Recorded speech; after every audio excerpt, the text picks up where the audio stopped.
Already there in the live stream, we're about ready to go live here on 1040 a.m. News Talk 1040 a.m. out of Greater Tampa Bay. We're going to get the audio here in a second as soon as the producer lets me know. But I want to let you know, everybody there on LinkedIn, YouTube, and Facebook, we're going to be joined live by Professor Liew of Johns Hopkins today. We're going to talk AI. We're going to talk about a lot of different things. It's going to be great. We're going to have a lot of other things. Of course, we're going to get to News Talk. There's so many things to talk about. We'll open with the show here. There's just, of course, it's July 4th tomorrow. There's so many different things that we're going to talk about. It's going to be really, really good here. Let's get the audio. Let's take the audio here, see how we're doing here. At 93, and followed by Wednesday's partly sunny, 25 to 30% afternoon evening storm with a high at around 94. So essentially, most of the week has 20 to 30% chance of a daily storm. News Talk 1040 WHBL. A portion of the upcoming broadcast is brought to you in part by the law firm of Catania and Catania, award-winning personal injury, auto and motorcycle accident. Okay, we'll wait here. They'll let me know here. 30 seconds. We'll come back on. Get ready for the show. Some Hurricanes football. Catch all the action this fall by securing your tickets to any of the Canes 7 home games at Hard Rock Stadium. Okay, well, we'll just wait. We'll wait for that to play there. That 30 seconds here. We'll start up here in a second. Getting ready. Hey. The following broadcast is a paid program and does not necessarily reflect the views and opinions of Genesis Communications, its management, staff, or advertisers. Welcome to the John Villarreal Show. Now, here's John. Hey, what's up? Tampa, YouTube, LinkedIn, Facebook, everywhere, all around the globe. Here in the Greater Tampa area, of course. A little bit of an echo there. I'm sure we'll figure that out. And we are talking today live with Professor Liew, Jim Liew. I'm thinking about all different kinds of shows. I've got so many different great guest books. Jim Liew, my great friend from Johns Hopkins, Carey Business School, and he's awesome. We're going to talk about AI. We're going to talk about all kinds of different things. We're going to bring him on here in a second. Hey, it's the third show here on the John D. Villarreal Show here live on News Talk 1040 a.m. Greater Tampa Bay area. We can be heard in Lakeland, Tampa, Clearwater, of course, St. Petersburg, downtown Tampa, Wesley Chapel, all the way to Sarasota. And, of course, we're live on LinkedIn, YouTube, and Facebook as well. So much stuff to talk about. July 4th is tomorrow. We're going to be talking about Liberty. We're going to be talking about News Talk. We're going to be talking about Tucker Carlson, talking about a media company. We're going to talk about the whole startup. They talk about a startup Armageddon here with the issues with Silicon Valley Bank. I also want to talk about flying cars. We were talking about flying cars that the FAA just approved a company in California to do flying cars. We're also talking about Porsche and VW kind of moving off the super strong push for electric cars. We're going to talk about that. There's so many things to discuss today. There's no question about it. Now, importantly, we are sponsored by Audi Lakeland. I'm live right now from Audi Lakeland, and I just got this from Danny G, the GSM here, General Sales Manager, and of course, we're led by Tony Zito, the General Manager, and it's $2,000 off any new Audi, okay, plus rebates for July 4th. That's a July 4th special. Mention the John D. Villarreal radio show at the start of the deal to get you $2,000 off any new Audi vehicle here at Audi Lakeland tomorrow, July 4th, and plus, so $2,000 off plus rebates at Audi Lakeland. We're sponsored by Audi Lakeland. But listen, I want to talk about AI. There's a lot to speak about here. Now, let's see. How do we do this? I guess we're going to have to, I don't like that. I have to figure out how I'm going to do this visually. Let's see. Does that work? No, I don't like that either. Can we move this around? I don't love that. Oh, now I really messed it up. Hold on. I'm trying to figure out my logistics here visually here. So stay with me. Those on the radio, I'm trying to figure out how we're going to do this so we can really make the visuals look the best possible. Don't like that. I don't hate that. I may have to live with that for now. Okay, let's see here. Let me go on 1 second. Just give me one more second here. Let me try a couple different things. That's probably the best. Now let me get out of here, and I got to get out of this because this is messing me up pretty bad here. How do we? Oh man, I really kind of blew it here. I apologize. This is terrible radio here for a second. I'm just trying to figure out all the logistics here. Does this work? Jag to reorder. Yeah, let's do that. Okay, wait a minute. Now we're getting closer, but I still need to get back to my main screen or else this is not going to work. No, don't love that. Don't love that. Yeah, I guess that's what we're going to do. Okay, now what I need to do here, let's get here. Okay, I need to bring him on here. Excuse me. Oh, yep. Okay. Geez, I apologize. So, Jim, can we hear you yet? Hey, John, how are you? There we go. Okay, that's all I was trying to do. That's the main thing. As long as that works, then everything else is fine. Okay, we're here with Jim Liew, associate professor over at Johns Hopkins Carey Business School. And I definitely apologize to the audience out there, live audience. And we're trying to work out all the technical things because we have a live show here also on LinkedIn, Facebook, and YouTube. And Jim Liew has been doing, he's a professor of really, you've got your PhD in finance from Columbia. You've got your undergrad from Chicago, has lots of papers, very, very smart in when it comes to blockchain and, of course, AI. You've got your own company. You've done a lot of different government stuff. I mean, I hope that was a decent intro. But tell us what you're up to right now with the technology. And a lot of people are really worried about AI. I mean, you've had Elon Musk talking about warning about AI. You've got other people really excited about AI with ChatGPT. Give us your analysis of where we're at with this and what you're working on. Yeah. Hey, John, great to see you. Thank you for having me on your show. It's a real honor. And, your viewers and listeners should know that you actually were one of the top students at our business school. And yes. We went to a really nice conference down in DC. Yes, America's Venture Capital. That's right. We were business partners. I should disclose that. We were business partners. Professor Liew, I mean, you're talking about one of the smartest people out there. Really, really great. And, very, very, very connected. Okay. And he saw we talked about my experience in Silicon Valley. He recognized it. Some people, maybe not everybody recognized it, and he embraced it. And we, together through a very, very successful conference, bringing Silicon Valley to Washington, D.C., but we also had a lot of finance people, a lot of hedge fund people. Professor Liew worked at the Carlyle Group, and just with the who's who. We had a lot of government people there. We had, I think it was about a dozen startups, about a dozen venture capitalists, and also incubators and angel groups. And we also had executives from NIH, CDC, HHS. I think we also had some Treasury people there. It was incredible. And of course, you were a moderator and a speaker, and you've got so much to share with everybody. And we're just pleased to have you here on the John D. Villarreal Show to talk about AI. Well, we're going to have another Shark Tank in Baltimore. So if you find yourself in Baltimore, one of the professors on entrepreneurial finance, his final class will be on July the 20th. And, we end the classes usually with a Shark Tank where students present their pitches. And it should be very exciting. So if you're in Baltimore, please join us. It'll be at Fast Forward on July the 20th. And, my daughter will throw a small, Women in Web3 type conference to inspire the next generation of female entrepreneurs. So she's pulling all of that together.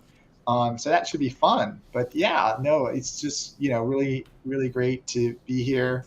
And, one of the things that I was thinking about is AI. I know you're in Florida, and I know Florida has a lot of sort of entrepreneurial energy, which is great and exciting. And there was a mass sort of migration of some of these top hedge funds to Miami. Yes, definitely. That was pretty interesting. So, what you guys are doing down there in that state is obviously very entrepreneurial focused, and it's, catching a lot of people's sort of interest, especially in the hedge fund industry. So, I applaud what you guys do there. And also on the technology side,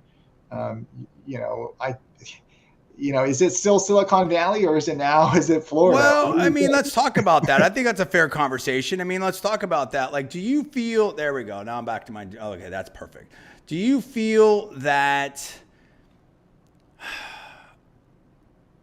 let me ask you this. On the outside looking in, maybe that's the best way to say it.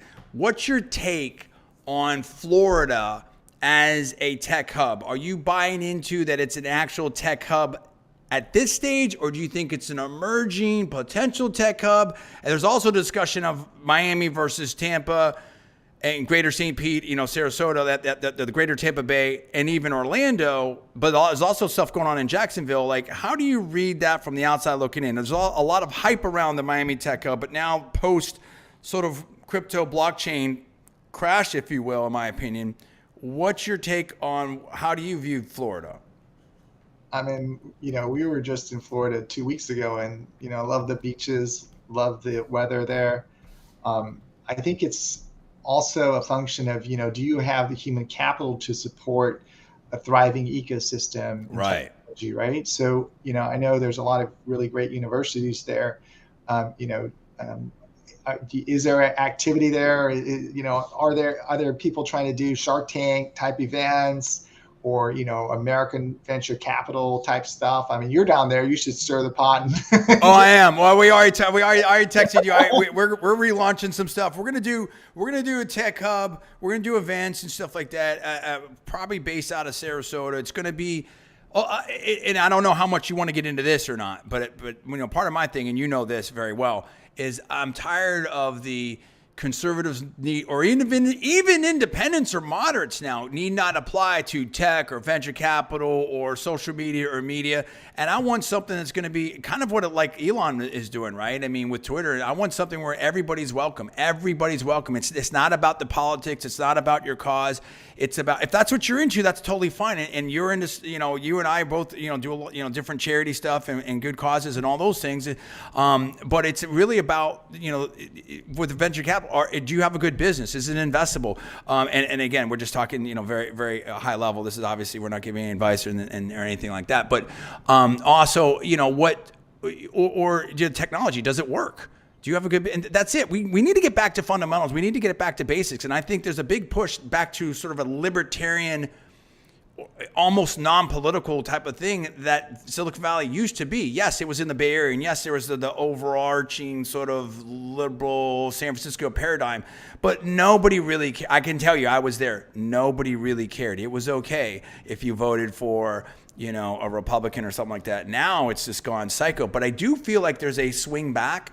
And I think there's a great, massive opportunity. And I think that's where Mayor Suarez, I don't want to put it, but I guess I have to a little bit, and he's running for president, missed an opportunity here. And I think there's a huge opportunity specifically for Florida because it was the state that was sort of open for business. You saw what Governor DeSantis did.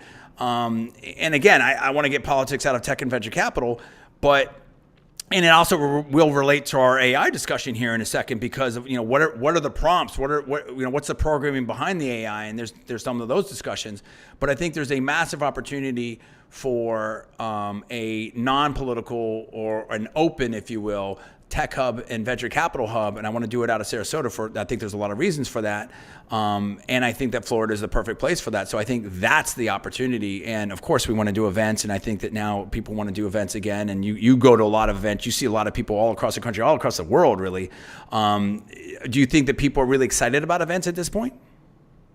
I think so. I think, we're done with the COVID lockdowns, and now people want to go meet face to face. I just have to say, all right, I called Suarez a long time ago. I told you he's going to run for president. Yeah, I knew he was going to run. I knew he was. But you know what I like about him? Go ahead. I'll shut up. Go ahead. I like his positive view towards technology, right? Yeah. Absolutely. 100%. And entrepreneurship, right?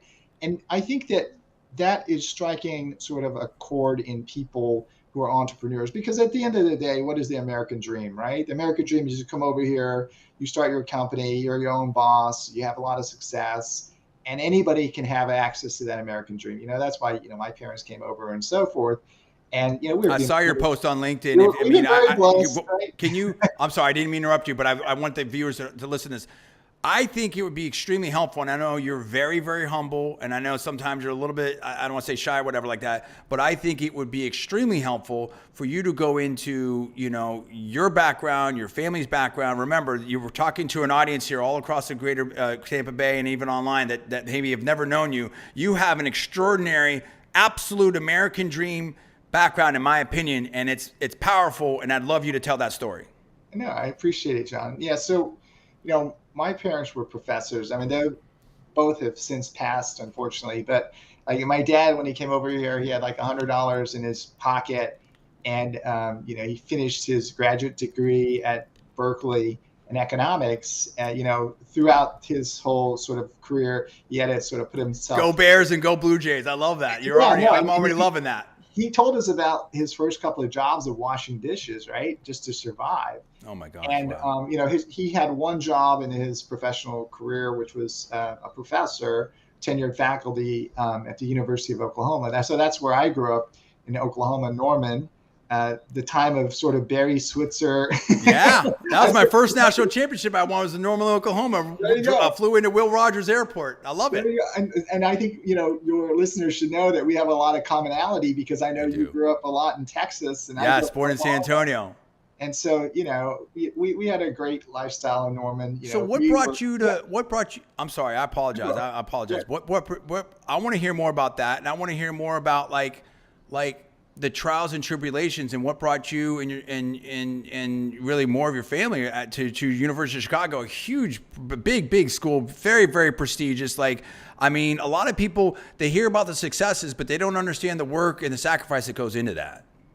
Yes. So, my dad was an economist, and he sort of ranked all the schools on how well their economics program was. Of course. So Chicago had a really good economics program with all those Nobel sort of laureates and so forth. So, when I got into Chicago, he said, you better go. And I have two brothers. We've all gone to Chicago. But I always wanted to go to Wall Street, and Columbia was in Manhattan. And so growing up in Oklahoma, I'm this Okie guy. I'm going to go to school, I know, in college, but I always wanted to go to Wall Street. That was sort of my lifelong ambition. Yep. So luckily, I got to experience that.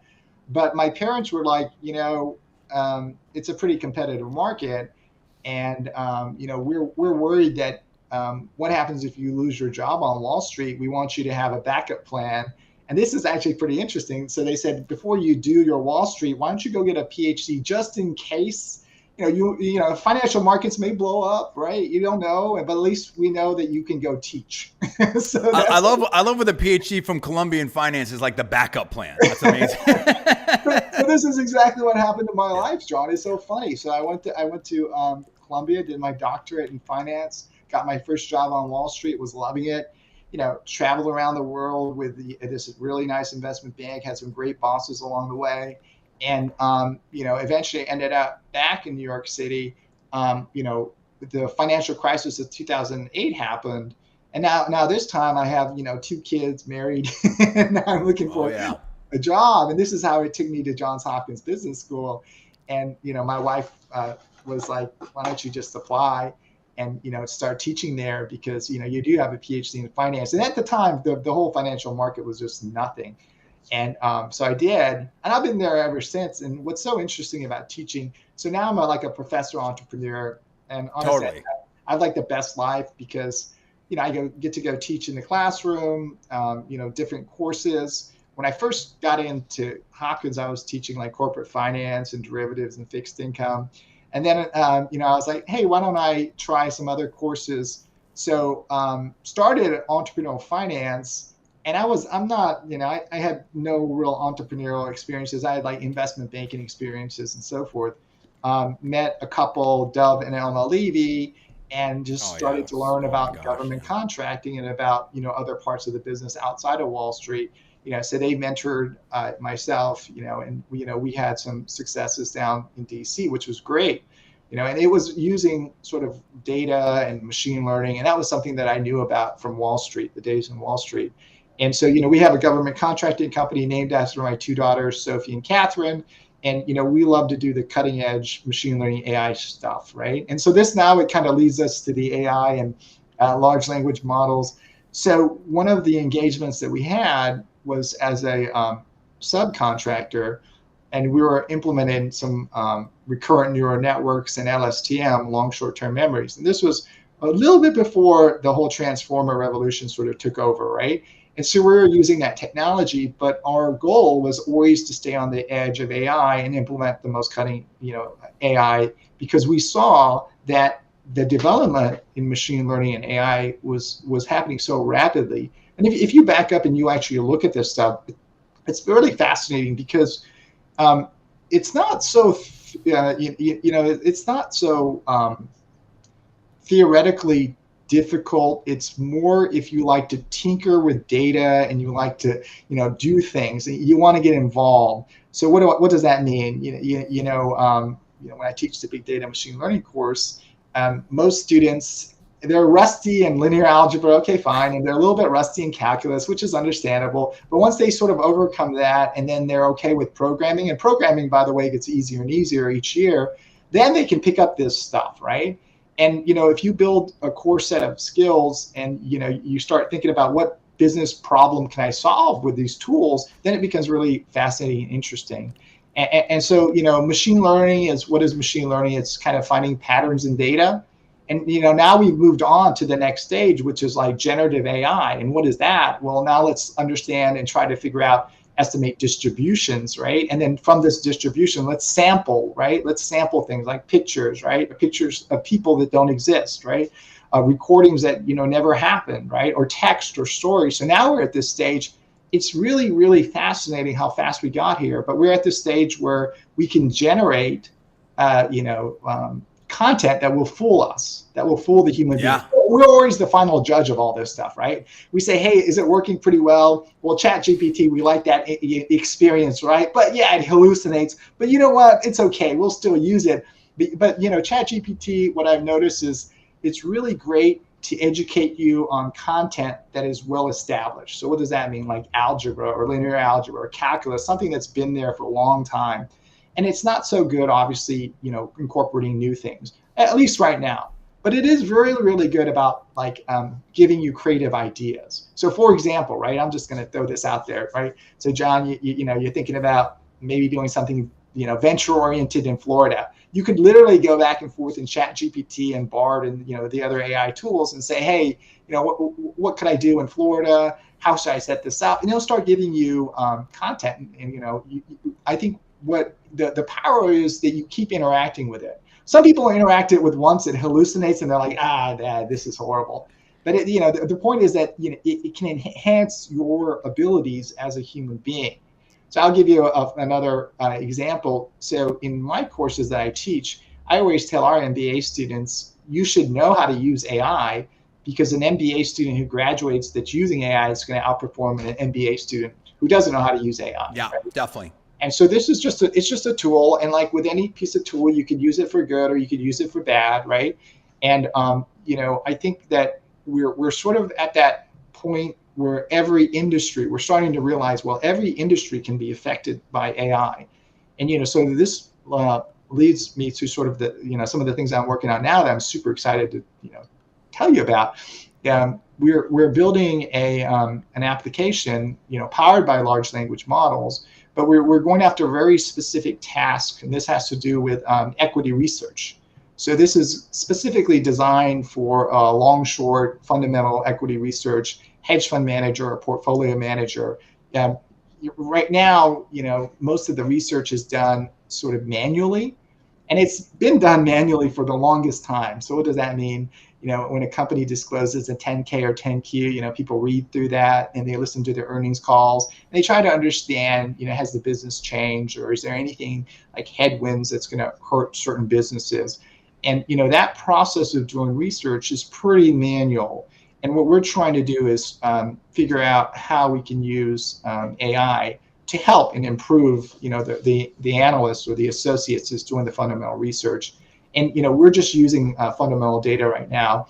And so where does all the AI fit in? Well, for the earnings calls, it can listen.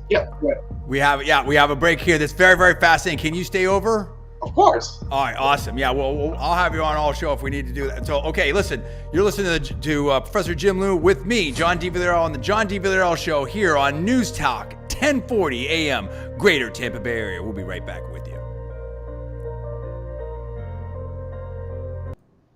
Okay, so the live audience now we have we're still live, Professor Liew. So what happens now is I've muted I've muted the radio station. So they've got they'll tell me, my producer will tell me when we're back on here, just so I don't have any kind of issues with copyright and things like that. Like, I've muted them, and we can still continue the conversation here. What I want to do on this next segment is talk about And you can feel free to take a break, do whatever. We probably have like 5 minutes. But what I want to do the next segment is I want to get into, what are the upsides of AI? What are the downsides? What are we worried about? What are we concerned about? Lots of different things out there. Obviously, specifically what you're working on and doing, and I think it's a wild world out there, right? So that's kind of what I want to get into. Is there anything specifically that you want to discuss? I mean, I think for your audience, I think one of the dangers in a political year, right, is obviously, fake news stories and fake content. And, I don't know, is Elon Musk and Twitter going to be able to catch these things and sort of clamp down on it? Or yeah, that's part of what we're talking about today, too. Free speech will just let anything go. And, I personally thought, right, initially anything should go because it's, America. But now that I've seen how people can get sort of swayed in certain areas, it's really dangerous. I think the component of educating people of AI or what's possible and, how far is this technology, meaning that, you could see somebody's face and maybe it could look like a Biden or a Trump and they're speaking in, the voice and it's, not really them. But, I think that's interesting. What else is there? So that's the danger. So we need more companies to identify those things and target that. We need more voters, right? Just to understand where the cutting edge is. What else is there? If AI is so good, and you're a student, you could use it to sort of write everything and cheat your way through school. Are you worried about that? I mean, you finding a lot of that on AI and education. Like, I mean, what I know they have the checkers. Go ahead. Yeah, I mean, I think that. Like my colleagues and myself, we struggle with that, right? We want students to use those tools, but we don't want them to just cheat their way through their degree. That doesn't obviously, of course, help not. them, right? But I think that you could have AI solve a lot of the homework assignments and so forth. Now, if it's helping you study and learn things, then that's great. But if it's doing everything and you're not learning anything, then that's not so great either. The other danger is I heard, and this is probably out like 2 years or 3 years, or maybe sooner, is that AI will be able to program. So some of the programmers are even worried about their jobs. And this is actually very, very interesting because, if AI can write code more elegantly than, an average or good programmer, then what's going to happen to their job security, right? I mean, what are they going to do? So, it challenges, I think, everybody, not only content providers who create stories, we saw the writers sort of go after that, but also the programmers, what about investors? Oh yeah, I mean, I like the market conversation because that also gets into efficient markets and all that type of stuff. So in the pros and cons of that, so we can talk about markets and then so on the one hand you've got the AI, on the other hand you've got the game stonks and the investing clubs and the crowdsourcing or the meme stocks, if you will, right? So let's go AI versus meme stocks. I like that. We're probably gonna be live here relatively soon. So we probably have a minute or two. What goes on the other side? Just music and stuff? Yeah, so it's music and stuff. So what happened is before I would just run it and play it. But if they're using if they have a bumper music or copyrighted stuff, whatever, I don't want to have any issues, with my stuff on out there. So I've just got to and this is better anyways because I have a guest. It's nice to have this kind of sort of a behind the scenes in between the breaks conversation as opposed to having different commercials, stuff like that playing. So I think this kind of works a little bit better. I sometimes what I'll do is I'll kind of peek in and see if we got anything going here. So I didn't. That's we need to get away from that. Okay, we got about a minute 30 remaining there, so that's good. So that's cool. So and we can talk more about Hopkins too, and sort of what the business school is doing, and all of those things. If you want to get into that, I think that's the new building. That's kind of cool, right? I mean, are you moved into that now? No, I'm not there. I don't. 555. Okay. Pennsylvania. That's supposed to be getting set up for the fall, right? So people are getting excited about that. Oh yeah. That's amazing. I mean, that just changes the whole game right there. So we're probably got about a minute left here, 60 seconds. I love all these topics. Yeah, so I've got some of the other stuff. Just decide 45 seconds. Just decide if you how many segments you want to go to. This will go up to 4:59. I'm talking like July 4th, Elon Musk, recession stuff, Tucker Carlson media Oh, stuff. you're going to talk about the inverted yield curve. Yeah, inverted yield curve. There's so many different things to talk about. So yeah, and my brother can call in too if he wants. I mean, he's pretty good with some of the stuff. But I mean, I want to focus on you and keep this going, and then we'll decide where we want to go from there. I'm gonna get the audio going here. Go to Fortify. Okay, I'll wait for a second there. So yeah, it's a little tricky trying to 15 seconds. Here we go. I am Dr. Lang, and it's a little tricky getting all the audio and the technical stuff right, but I mean, I think it's better this way because it's the simulcast. Okay, hey everybody, it's John D. Villarreal here on the John D. Villarreal Show. Very, very exciting with Professor Jim Liew of the Johns Hopkins Carey Business School. We're talking AI, we're talking technology, we're talking about, there's a lot of different things that we're going to spin up. We were talking about markets, we're talking about his awesome story, his American story here, which was really, really great, and on the eve of July 4th. And we hope everyone's having a great July 4th out there in the greater Tampa Bay area and of course around the world and stuff, and certainly around the world, around America.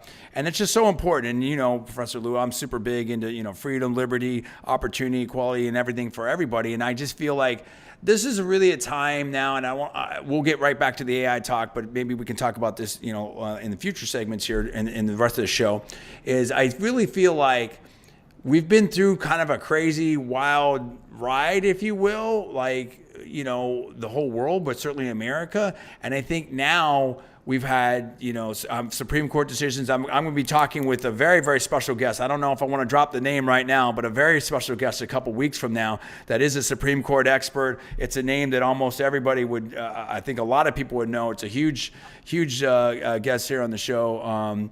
And I've got a connection to this person, and we're going to get into the Supreme Court decisions. We're going to get into where we're at now. And it's kind of, I think everyone's kind of like, it's almost a reset about like, what kind of country do we want to be, about freedom and liberty and opportunity and all that. Now, you don't have to speak on any of that if you don't want to, but do you have any comment on that? Yeah, I'm really torn, as an academic. Now, growing up in an academic family, right? Academics was very important, and it was all about put your head down, work hard, and try to get the highest grade, no matter what your background is. But, what I've noticed and I've seen interacting with other agencies and governments and industries and going to Wall Street, there has been historically, a bias swaying one way, right? I don't see a lot of Korean Americans on Treasury for the last 100 years, right? So, having this diverse voice there inside the room at that highest level, I think is important, right? So I understand that argument, and I do think that we Americans are going to do the right thing, right? And we know what's fair. What I have a lot of hope for is that as long as people sort of you hear all the press on the extremes of the tails of the distribution, but the average American has a good heart and is going to do the right thing. And if there wasn't enough representation, then they sort of know. So I have a lot of faith in that. I do think that unfortunately, the average American doesn't catch the headlines. It's the extremes. So I don't think it's as bad as what we see out there. As long as calmer heads prevail, the American dream I think is strong. But here's the thing that I worry about sometimes. Is the American dream different for someone who's been in America generation after generation? They don't have these opportunities. And, I don't know what the answer is. I know immigrants who come over here, they're all fired up on the American dream. Obviously, my parents were, and I just I don't know if people still sort of, believe that opportunities there for them, and maybe they're getting frustrated. I'm not sure, and I don't want to speak for them. Well, that's JD Vance hillbilly elegy, right? And that's his sort of discussion of we talk. I mean, the loudest voices are the ones that have money, power, and fame. So you're talking about Hollywood, the coast a lot of times, Hollywood and DC, of course, the power center, and obviously New York are big voices, and now we Miami and some of the other big cities. But what about people? The liberals sometimes, Rush will like to talk about, flyover country. What about people in Oklahoma or Appalachia or Montana or wherever? And it's a tricky thing, right? And this really goes to the show that I had last week, which is, we want to have freedom, liberty, opportunity, and economic opportunity for everybody, right? And I think that both things can be true, that we still have some work to do, right? But this is still the greatest country in the world and has generated more, economic opportunity and entrepreneurship and Silicon Valley and all these things and technology and developments of anywhere else. And so I think that, what Tim Scott was talking about, you can't be a victim and victorious at the same time. And I think I resonate with a lot of what he said. I like Vivek Ramaswamy. Mayor Suarez has spoken to this, and Senator Rubio. There's so many different voices now, I think, that are really out there. But I do think that we have to talk about freedom of speech. Yeah, exactly. And AIs. Get us right into that. Let's go, right? Okay. I mean, when I was younger, right? When I was growing up in Oklahoma, I'm like, everybody has a voice and they can say what they want to the extent that they're not going to hurt somebody else and so forth, right? And I thought, okay, each individual out there is kind of, smart enough to understand not to get swayed one way or the other, right?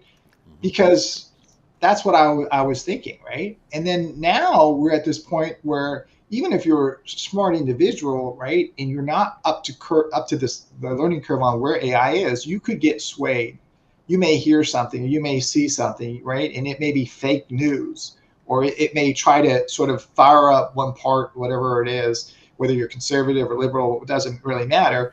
And, now the question is, some of these machine learning algorithms can put you inside this bad echo chamber and keep serving you information because, the algorithm's there to keep your eyeballs staring at it.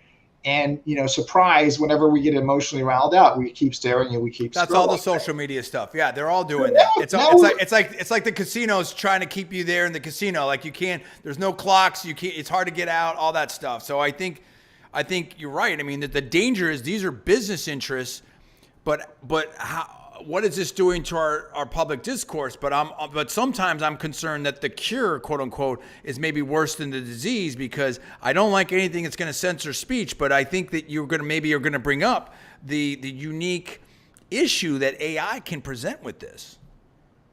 So I think maybe what we should, talk about a little bit is, ethical uses of AI. And I'm glad that this is in the conversation down in DC and across these different agencies. I do think that, people could use AI for very harmful things, right? So, maybe not necessarily in the US, but to disrupt things inside the US, right? And, I do think that we need to be vigilant with that. And so any, obstacle or problem, if there's an entrepreneur who can solve it, that's just an opportunity. So I do think that we're going to see some, activity in the AI space that's going to be helpful. They're trying to use AI for good, or at least identify the dangers there. So I don't know. I mean, let me ask you this question while you ponder that too, to set this up. You can answer as you answer both. Do you believe that there is now a shift into a business and maybe even national security facet of this, of a competition on the AI and technical space, more so that we've seen ever before? I mean, we know there's already the cybersecurity issues, but now with AI, does that now up that focus even more from a business and technical and national security standpoint? So that's a great point.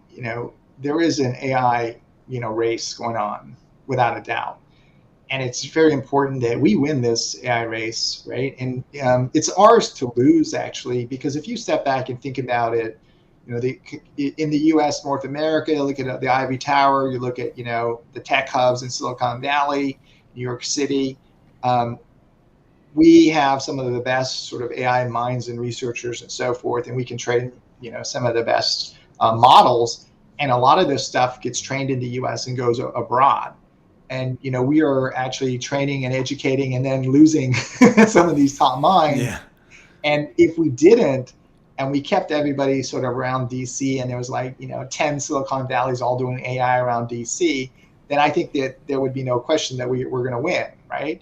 And what I do think is very important is that, encourage the entrepreneurship and embrace the technology what scares me a little bit is when people get really, they try to fan the fear, right? Too much Right. so. And I think that's dangerous because, it's, I don't want to get into too much of this, but I think, just as my own personal view, I think we've regulated some technology sort of frontiers too much, right? And that's going to hinder some of the entrepreneurial activities in certain aspects of our industry. But I don't think we should do that to anything that has to do with AI. I think we have a conversation about it. We're not going to do everything perfectly right, and then there's going to be bumps in the road, and then we address them. But at least we have an open, transparent conversation about it, right? And we continue to bring everyone to the table in terms of regulators, congressional people, tech entrepreneurs, ivory tower folks, right? We bring everyone to the table, including our allies. And if you look at sort of like the U.S. and all the assets it has, as long as we coordinate correctly and we don't fight each other and kill each other, there's no way that we should not win this AI race. When you coordinate, all the agencies down in DC and the industry and the ivory towers, and then you put, sort of capital behind some of these entrepreneurs, I think it could be very, very interesting and exciting. With that said, when we include our allies across Europe and, North America, South America, I think we have a very great advantage. The other one is, I think India plays a really strong role. Our ally there, because there's just so much human capital there. I'm very bullish on India. I've always been very, I mean, it's funny because there's been so many people that were all heavy into China, but I've always been, I felt like there was a bigger and how do I say, more stable long-term, it's my own personal opinion, long-term opportunity there in India, at least for the U.S. China is a tremendous opportunity, but that's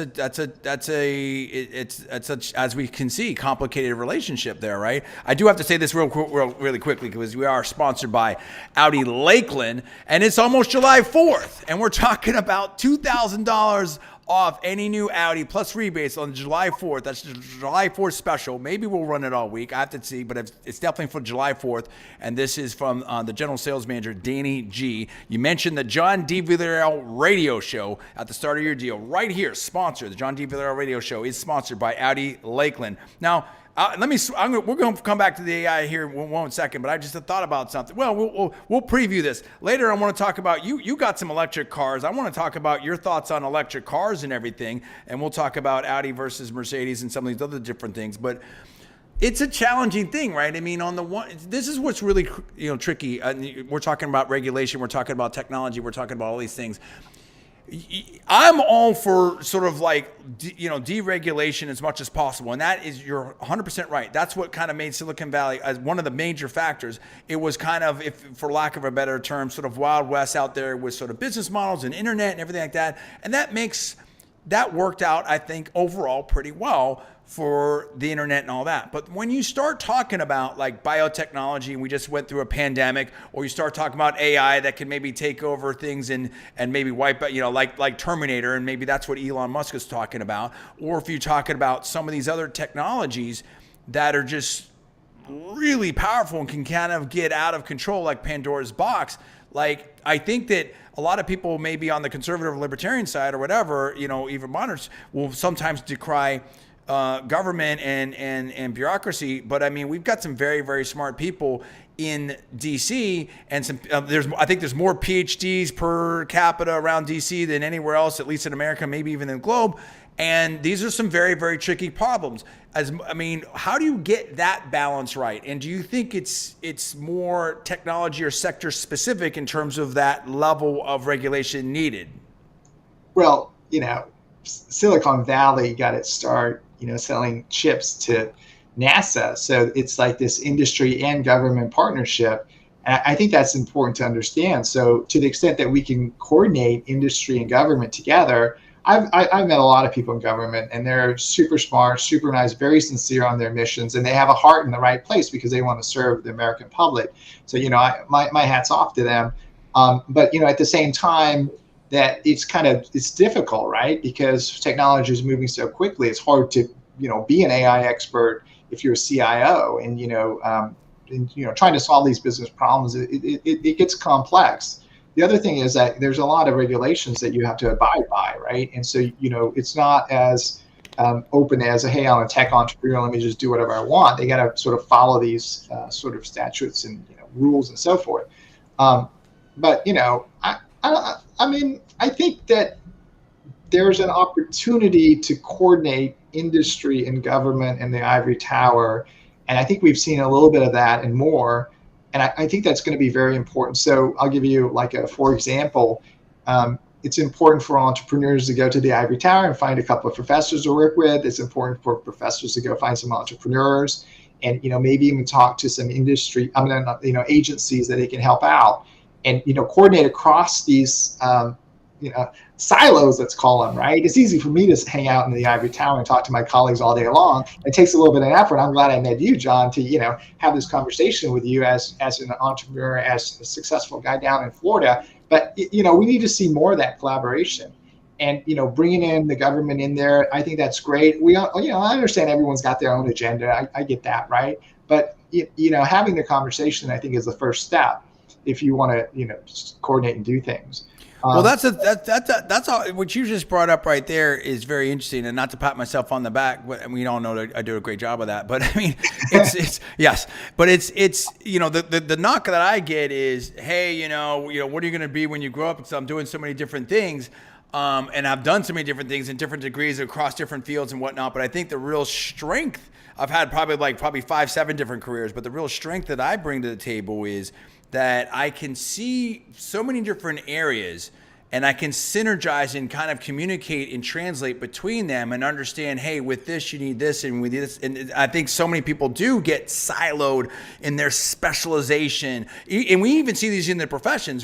Hey, there's a tax lawyer, and then there's the estate lawyer, and then there's the IP lawyer.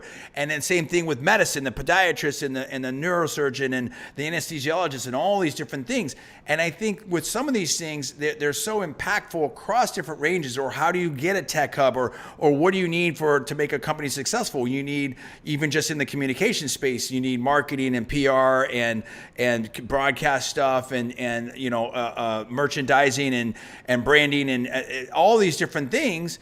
And those are all specializations that you might hire different agencies to do, let alone being able to talk and do it all. And I'm someone that's been successful at print and radio and TV and internet and live streaming and all these things. So, but then John, you're also a fun guy to hang out with, right? I try to be. I try to be. Well, and being a real person, and so I think that I see. And this is more of a futuristic look at. It's not about me, but it's using myself as an example in terms of, I think that the era of hyper specialization, and this is where maybe AI comes back to it, right?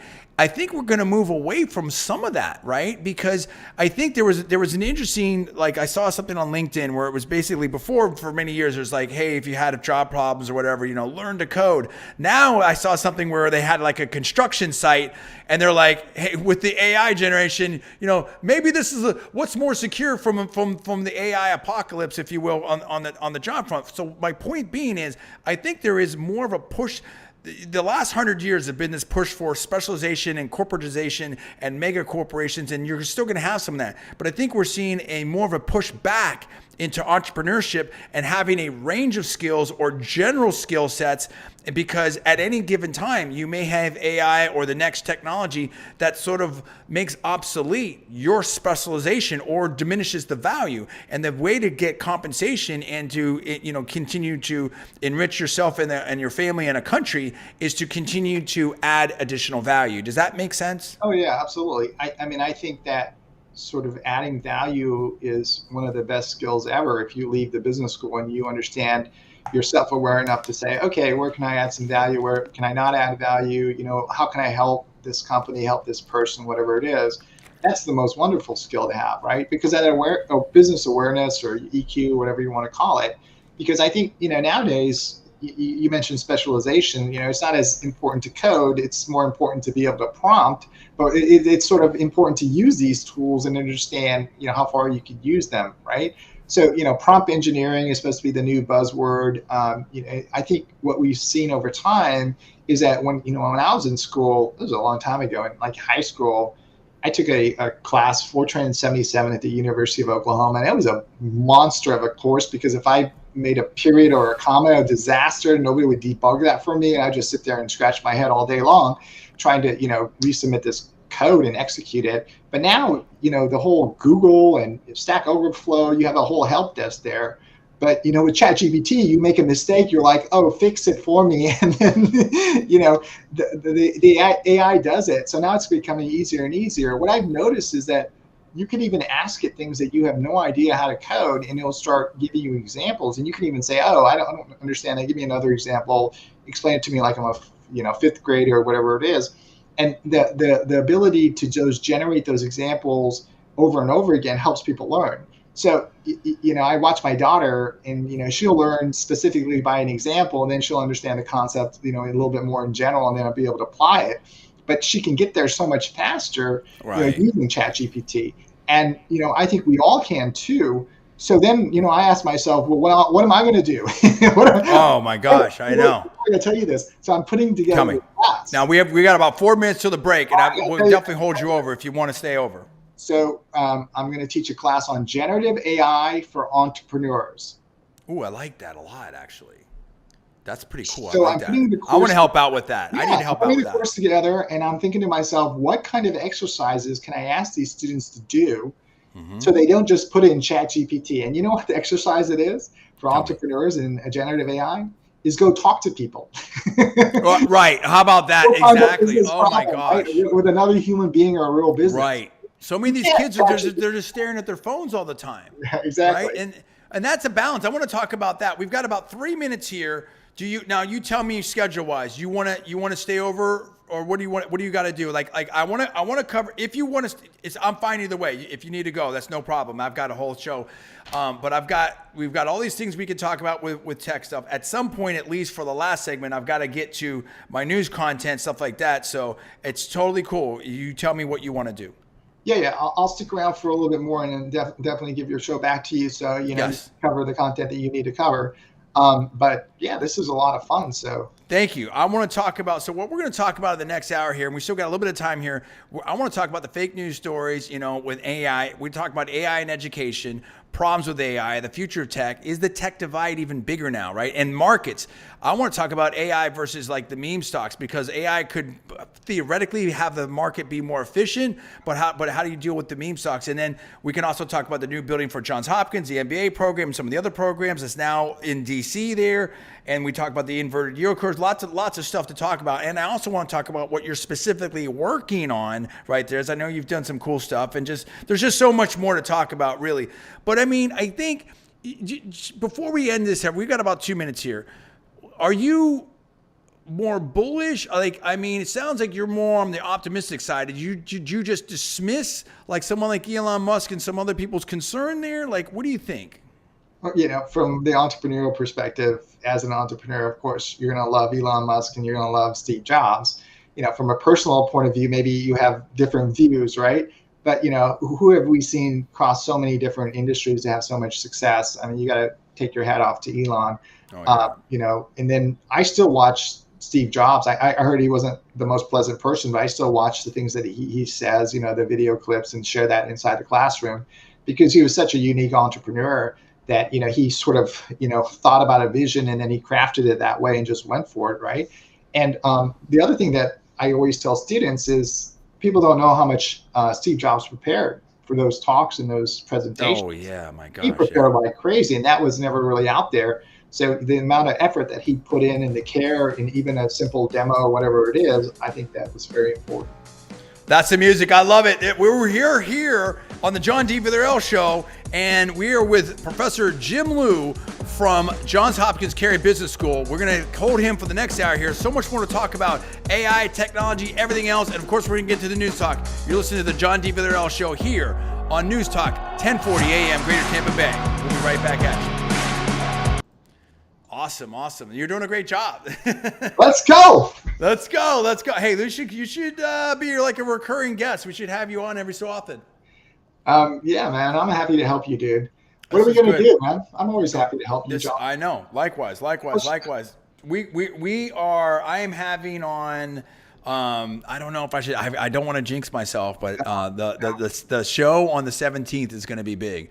We're going to have the Florida Secretary of Commerce on. I have another special guest on. It's going to be huge. I want to talk to. Get Suarez on there. I want to hear him talk. Oh, he can come on, absolutely. And we want all the candidates on. We bring all the candidates on, no doubt about it. I know the guy that you got to get on your show. Tell me. His name is Dr. Q. Dr. Q. Dr. Q. What's the deal? Brad Pitt is going to make a movie about his life. Okay.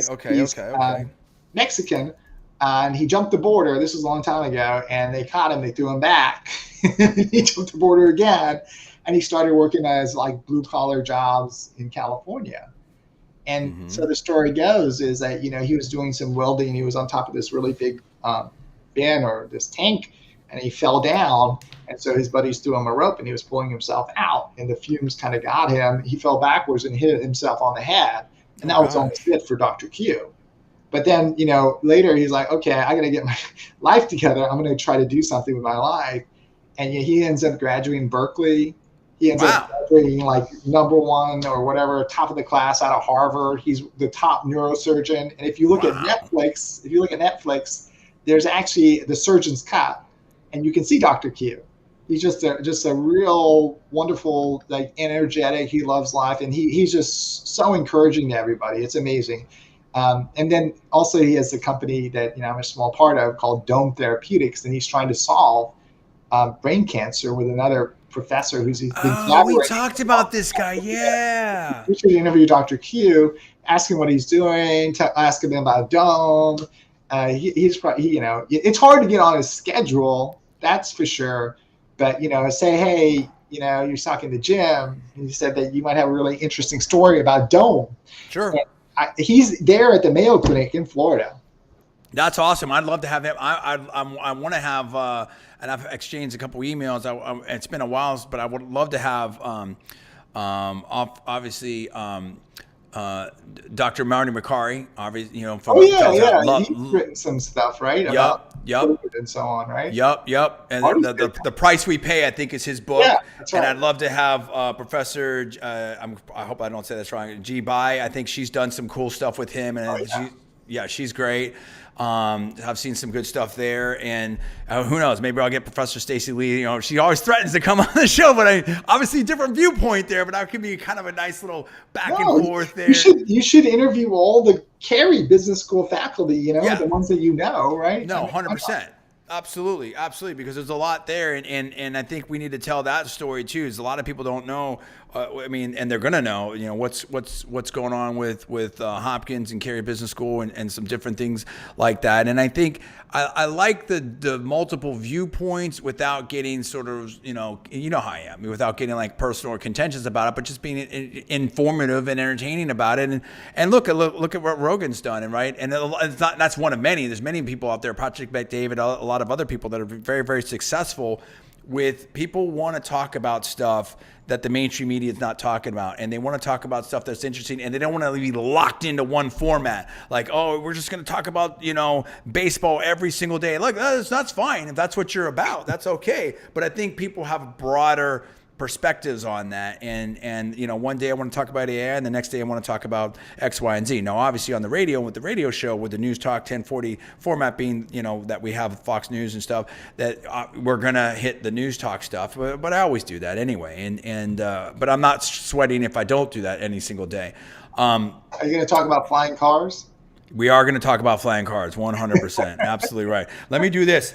We got about 3 minutes, so let me go get another water. I'll be right back. I'm going to mute myself here for a second. Take a 3-minute break. I'll see you back in 3. Okay, perfect.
All right.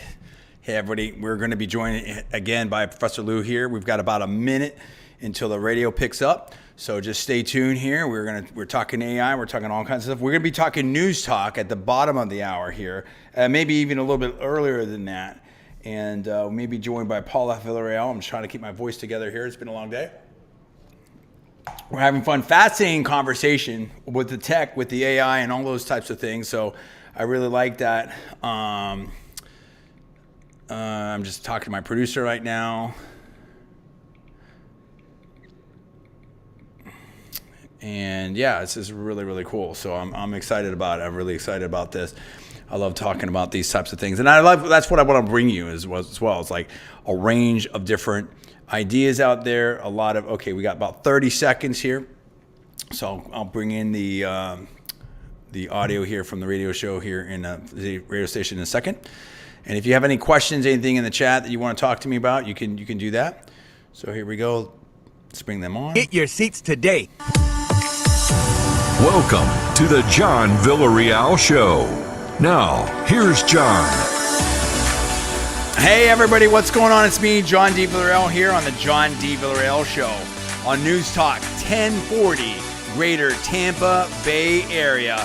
And we've been talking about a lot of things today, a lot of stuff. We've been joined by Professor Jim Liew from Johns Hopkins Business School, Carey Business School, and very soon to be out of D.C., right now out of Baltimore, very soon to be out of D.C. We've been talking about all kinds of stuff with AI and technology and entrepreneurship and everything like that. So there's just a lot to talk about. Let's bring in Professor Liew back in here. And we were talking last hour about AI and all these things. And I kind of want to go not so much rapid fire, but sort of put some things on the table for you to respond to.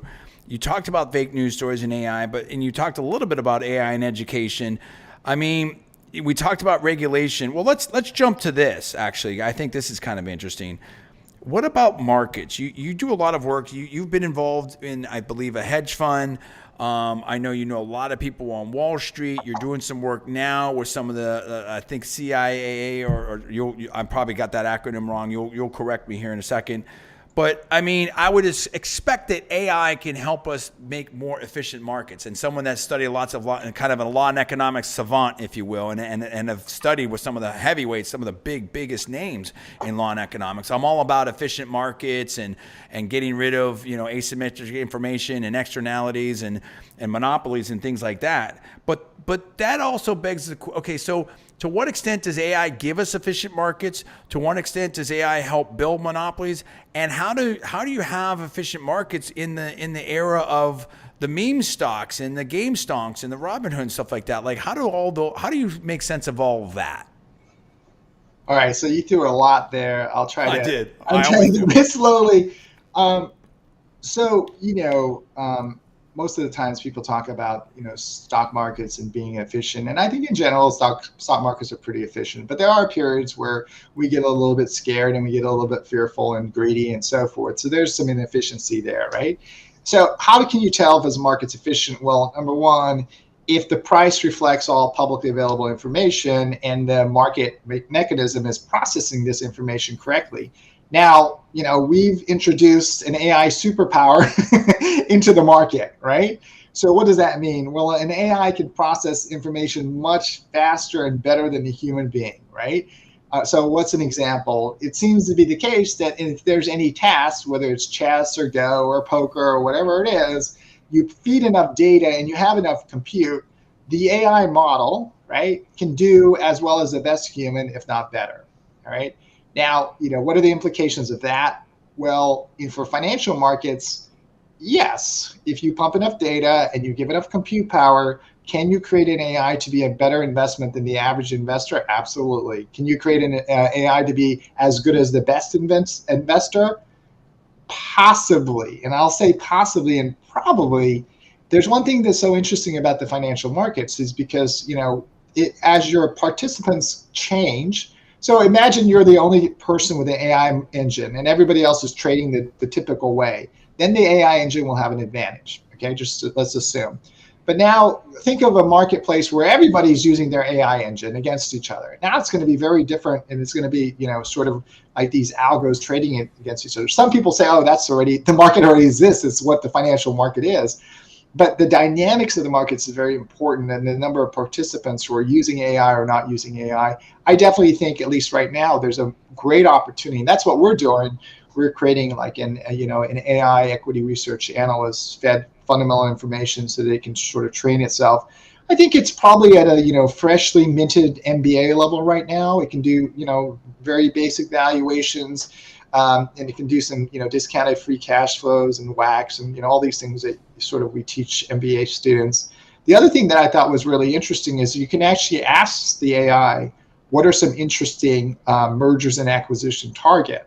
So you could say, hey, I like that. That's interesting. Yeah. Cash deal, only cash. Of course, there's cash and stock for stock and collared transactions. But if you just say, hey, I just want to give me 3 companies that I could acquire with my current cash position, and then give me some bullet points on why I should acquire those. That's pretty interesting. Now we're turning it up even one more notch, where we're going to say, okay, so those are publicly traded targets. What about private companies? So this can get really, really interesting, especially as you're starting to blend into the venture side of things, right? Not surprisingly, a lot of companies, I imagine, that don't have enough AI inside internally with the staff could acquire some of those skill sets by reaching across into the AI ecosystem. And I think that will probably happen because people don't want to lose out, right? And the other thing that I thought was pretty interesting is some of these technology companies are starting to encroach into the financial space. And what do I mean by that? Like, Apple, you can do a lot of things with your Apple phone on the financial side, like financial transactions and credit cards and so forth. And could Apple and Amazon and Google become a bank? I think so. Right. Absolutely. Right. Now, how is that going to threaten Goldman Sachs and Morgan Stanley and JP Morgan? Oh, that's going to be a big threat because they already have the user base, right? They have the brand, they have the trust, and they have a tremendous amount of data, so they understand, their customer base really well. So, is that, imagine one of those tech companies acquiring one of the banks. Well, no question. And we've seen some of this thing in the automotive space, and I want to talk about some automotive space as well. GMAC and there's so many Ally. There's so much, because you will have a lot of these manufacturers will have their own financing arm of it, and they've become banks, in a lot of ways. It's very interesting, right? Are you having the AI trade against each other, and what happens when something does something different than what's predicted, right? Can you take advantage of the AI? I really feel like there's a lot. And I agree. Don't be fearful. Don't be overly fearful. But this is powerful technology, and when it becomes super intelligent, basically beyond human capacity. I think that's what Elon was talking about. On a level of 1 to 10, like, what level of fear do you have of that happening? So you're talking about, artificial general intelligence, where it becomes smarter than human and it doesn't stop, learning more, right? Yes. And so, how far are we from that? I think at some point, in the next couple of years, we'll reach that point. I wouldn't be surprised if it already kind of exists inside one of these large tech companies, but they're just not revealing it out there because they have enough compute power and they have enough data to do it, right? And so the question is, what is it trying to optimize? And this is the objective function, right? Are you trying to find patterns in the data? Are you trying to make money? What are you trying to do? And I think inside that objective function, we have to ensure that whatever happens at the end of the day, the human being makes the final decision. I don't know how you sort of cast that in there, but we should do that. What's going to happen? I don't think these AI things have any kind of soul or something like that. It's just finding patterns in data and it's just trying to figure out what's the next word. But it's very, very smart to pull relationships across industries, and that's interesting. So I'll give you for example. Black-Scholes is just taking the heat transfer equation from physics and applying it into finance. Okay, so that won Nobel Prize. Now you can imagine an AI doesn't know the different disciplines, but can pull things together, and that's very powerful because, usually you have to be in a discipline your whole life and understand it. And then you sort of bring something over, whereas the AI can do that, quite easily. And, some people say it's going to change math, because you train it in all the disciplines of math, and then you try to combine different things. And I think that could be very, very interesting, because we may stumble upon things that we're not, we never realized as human beings, and maybe we couldn't get there, or maybe the AI will get us there faster. Am I so worried about that? I mean, at the end, it's always going to be, is human beings using the AGI for good, or are they using it for bad? And, obviously you got to be vigilant on that stuff. That is definitely a risk. I mean, Elon talked about that a long time ago. And even someone like Putin said, whoever wins the AI race is going to dominate the world, right? So, I think there's a lot of danger there. So we have to be very careful. I mean, I would be more sort of trying to be vigilant and learning about who's working on the cutting edge and where are we at right now, and then communicating that, disseminating that across the wide, sort of public. That way everyone can keep an eye on what's happening. So let me ask you a couple of things right here, and after this answer, I want to try to go a little bit more rapid fire to cover a bunch of topics before the bottom of the hour. But I want to say this, or I want to think about this, isn't it the case, and this is where conservatives and moderates and stuff like that are like, hey, well, some of this AI is becoming, pretty liberal. In other words, like who's designing the prompts, right, is kind of like biasing the AI. Is the AI going to bias in that respective? You know what I'm saying? So depending on the training data that the AI has been trained on, it will incorporate that. So if you put a lot of bias data, whether it's left, right, happy or sad data sets in there, then it's going to respond accordingly, right? There are ways to limit the ability for the AI to be creative or to hallucinate, and there's ways to put guardrails on what the AI can respond to, right? So if you train it on really, what we're seeing is that you don't need to train it on everything on the internet. You have to curate some really specific data sets, and then it's much better at answering that specific question, right? So for example, if you train it on a lot of really sort of, important finance textbooks and so forth, it'll do a pretty good job of responding to that. And it'll have less time hallucinating because, it doesn't have that sort of weirdness. I mean, if you trade it on Reddit and, these people who are trading those stocks all over the place, then it will be very different than if you train it with Warren Buffett's sort of newsletters and so forth. Right. So do you think that AI will get smart enough to kind of figure, like discern bias and be able to move past the bias because it has access to such massive amounts of big data? Or do you think that it's going to be a while until that, right? Yeah, I think that's a great question. You could say, hey, look, we need a watchdog AI to look at all the other AIs. And whenever the AI is starting to be biased or starting to get dangerous, this watchdog AI tells us, hey, humans, watch out for GPT-6 and 7 because they're way out there and they've been trained. I think that's an incredibly interesting idea, right? How can you use the AI to sort of watch itself and tip us off? And what Paul Tudor Jones said something really, really, smart and interesting. He said that, if the AI does reach that super intelligence, and the only way that we're going to be able to fight it or control it is where the human and the AI work together versus the AI, right? And I think that that's probably part of the solution, right? It's going to be, and I really, it's kind of like a Hollywood movie. We're probably going to have to call up everybody in the world and say, guys, we got to shut down the internet all at once, all right? This is the only way we're going to survive. And everyone just, and then across the world, the whole thing, shuts down. Reset it. Well, let me I know. I want to ask you about that. I have another thing, and then we'll hit some rapid fire stuff. But I do have to say this. Hey, this show is sponsored by Audi Lakeland, and right now it's almost July 4th weekend, or July 4th, excuse me. It is the sort of extended weekend, if you will. Tomorrow, Tuesday, July 4th, is July 4th, and we're doing something special here at Audi Lakeland. This is from my general sales manager. $2,000 off any new Audi plus rebates for July 4th, and I'll see if I don't know if he may or may not extend that all week, but it certainly applies to July 4th tomorrow. So that's the only thing we're talking about tomorrow, right now. One day? Tomorrow, one day. I don't know. It? Well, listen, but Here's what you have to do. We'll talk to. Here's what you have to come in. You have to mention the John D. Villarreal radio show at the start of your deal to get that awesome deal, July 4th deal at Audi Lakeland. So let's talk. Wait. Why Yes. Audi versus Mercedes versus BMW? Come on, tell me. Well, I know that's what we're talking about right now. See, I was about to go there. You're ahead of the game. So I will say this. So a lot of times, a lot of my friends, because I'm sort of an expert in the business, broken records. I've been a sales manager at Ferrari, a sales manager at one of the top Audi stores in the country. I've been in and out of the business for about 10 years. And I've just, like I said, I've literally broken records at 3 different stores, 3 different states, 3 different brands, in my opinion. And I love vehicles. I love cars. I'm into the whole thing. I like to analyze it. They're all great. I mean, those are BMWs. They're all great, right? I mean, I think that BMW is really, really cool.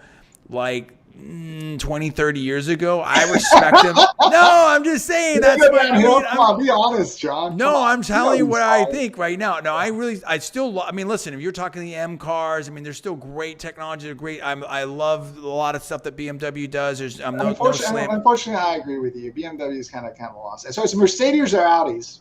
So now I helped you out. So where I was going with that is I have a lot of people that will call me up and, hey, John, can you help me with this? Hey, what do you think about this deal? What about that? And of course I help my friends and stuff, just like, all kinds of different professionals will help their friends and colleagues out and everything like that. And you decided to get some Mercedes and you've got some all electric vehicles. I don't want to say we want to save the environment for our kids, and we're done with gas. I mean, we had enough. What was your thought process into that? I mean, because there's a lot of now we've just had this news story, and we'll talk about it here with Paul Villarreal here at the bottom of the hour.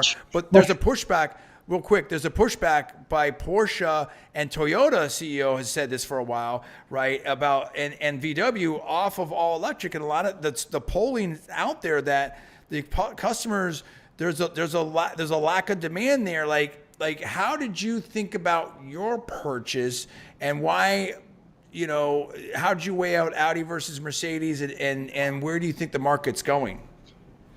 Well, there's like a really deep, rationale behind it. My kids are like, Dad, Mom, we're not very green. So we're like, okay, we'll plant some more trees in the backyard. And they're like, well, my parents just don't care about my future and the environment. Why are you guys still driving those gas guzzling cars? And we're like, okay, let's try to set a good example for our kids. Well, no, the children today are definitely very involved and I think very conscious of different causes out there and whatnot. Now, having been with these electric cars, forget about the brands for a second, right? And I can talk about the great cars that Audi has. We have a Audi GT here, the Audi Q8 e-tron, all these different things. The e-tron. No, I'm going to. In fact, I just got a hybrid, and I'll talk about that here in a second. I got a Q5 hybrid, and it's very cool. Well, because I want to listen. I had a discussion with my wife. Now, because of just they have an Audi GT e-tron, and that's kind of like almost like an RS7. It's kind of a very sports car, and I could have got a really cool. It would have made sense for me to get that car, like in my opinion, like numbers wise, but there definitely would have been a bit of a compromise in terms of, car seat and room. And it's all, sports car versus SUV, right? And my wife, I had an SQ5, Audi SQ5, and my wife really, really loved it. And I got that car from a Cavalli dealership at the time, and we're in Audi Lakeland is a Cavalli automotive group dealership. And I ended up looking at this, and I just couldn't get the right one. And I had to get the right one, the exact one, to get the right, make the numbers work for me. But it would have been a sacrifice. But at the end of the day, my wife's like, you know what? I'd rather pay a little bit more and have the Q5e. Now the Q5e, Audi Q5e, gives you about 29 miles of range of all electric. But it also has a gasoline engine, and the gasoline engine just by itself was about 30% more efficient than on paper than my Audi SQ5. But the combined speed of it, I think my Audi SQ5 was like 5.40 to 60, 5.60 to 60. This is like Depends on who did the test and all that type of stuff. This is like 4.5. It's super fast. Doesn't handle or brake quite as good, but it's the same chassis, same body style. And I think the combined fuel efficiency, instead of, I went from 20 miles per gallon, again, just on paper specs, with the Monroney sticker, to 60. Which is, and my CEO was saying that he had one, and he's like, oh, I got even better, and he had a great time with it. So I was like, you know what? Yeah, why not? I've got charging at house. I got charging here. Go ahead. Yeah, but if you go to some of those higher end like Audis and Mercedes and BMW, you can't really go wrong when you get into that. No. Listen, they're all great. But what I like hybrid is, if we want to go to the Keys, or we want to go to Disney World, or we're on vacation, I don't want to have to worry about charging range anxiety. You don't have to have range anxiety. I don't have to have range anxiety. So, is that anything that you have to deal with? Do you think most people do you think most people will go full blast electric, or do you think the world's going to be a little bit more hybrid, or how fast do you think electric gets adopted? And I've now heard about hydrogen fuel cells. Do you have any thoughts on those things? I don't know about hydrogen fuel cells. One of my buddies has one of those cars in California. I don't understand that. But I do think that we are moving more towards electrics. I mean, just look at my neighborhood. One guy got a car, and then everyone started going electric, and everyone's like, it just worked its way snowballed. Yeah, no, I think people are into it. I think once the technology is there, like fully there, I think, to me, like if you had a hybrid that had like 50 miles all electric, and a 400 or 500 mile total range, and it was like 30,000 or less, and it was quality, I think that would be a killer, a great product right there. Or if you're going all electric, like you have Lucid, if you're 600 plus miles of range of all electric, and you have you can do a 80% charging in 30 minutes or less, and you have the infrastructure of the charge. And I think that's where it gets really, really interesting. And I think we're very close, right? If not there in some respects. We've got about 3 minutes left here, so I want to make sure we touch on this. I appreciate that. But bottom line is, you're happy with your electric cars.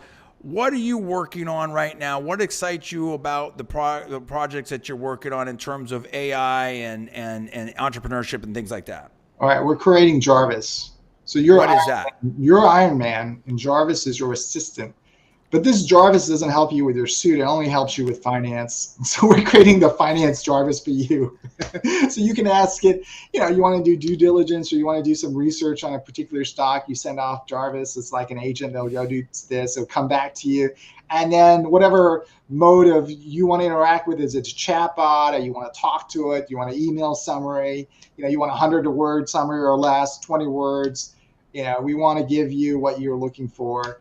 And so the idea is that, you get a high quality sort of MBA level, freshly minted research from this Jarvis tool. But since it's AI, it's an AI engine, you could do that across 3,000 stocks.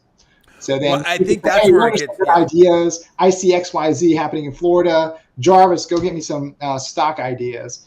And so then it comes back, John, how about this? How about this? How about this? And you're like, yeah, do a little bit more due diligence here. Tell me what's going on here. And then come back to me, right? And by the way, if there's any sort of disclosed risk factors that have changed from quarter to quarter, I want to know about that, right? Or any weird footnotes and financing, let me know. And so it goes off and it does it and comes back to you.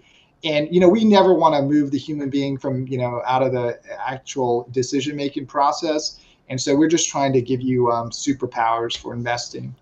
Well, no, I think what you brought up there, and I see that as very exciting in terms of AI helping you in the selection process and also analyzing big data, but then also in doing the diligence. I think that makes a lot of sense, right? It's particularly when you're talking about, huge reams of data out there, whether it be like in financial, the financial sector, or maybe in health, or just anytime when you have massive amounts of volume and massive amounts of variables. Yeah, so, we parallel what's happening in the healthcare industry, right? Where the doctor's always going to be making the final decision. And so, we want to keep the human in the loop. I love it. Hey, it's been a great hour and a half. Really appreciate it. Professor Jim Liew, I'm sure you're going to be a regular guest here. And obviously, we're always talking about stuff. So definitely appreciate your time. That is Professor Jim Liew from the Johns Hopkins Carey Business School. And I am John D. Villarreal. You're listening to the John D. Villarreal Show here on News Talk 1040 AM, Greater Tampa Bay area. When we come back, we're We're talking about the news topics of the day. We're going to hit them fast, and it's going to be fun. Talk to you soon. Thanks, John.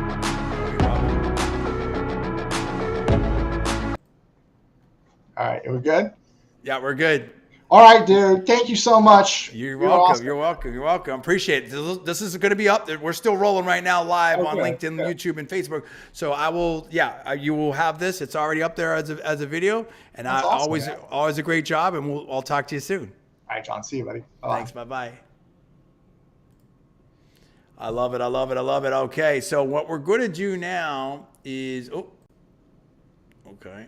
Yeah, we're going to have, we should be joined soon by Paul F. Villarreal, and we're going to be talking about the news topics here of the day. We're going to be talking, I'll take a quick little break here. We're going to talk about Elon Musk limiting Twitter. We're going to talk about this recession, Tucker Carlson Media Company. We're going to talk about, the election 2024, all kinds of different things that we're going to talk about. So stay tuned with us for that one. I will be back here in about 3 to 5 minutes. So we'll see you soon.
had been so excited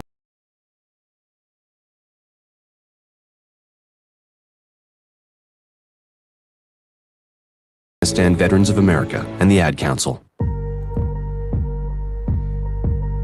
Hey, what's going on, everybody? It's me, John D. Villarreal, here at the John D. Villarreal Show. And we were talking to Professor Jim Liew of Johns Hopkins University, Carey Business School, about AI, about electric cars, about all kinds of different things. And I do want to say that we are sponsored, the John D. Villarreal Radio Show on News Talk 1040 AM and live on LinkedIn and Facebook and YouTube is sponsored by Audi Lakeland. And I'm wearing the Audi Lakeland hat right here, which is also very, very nice.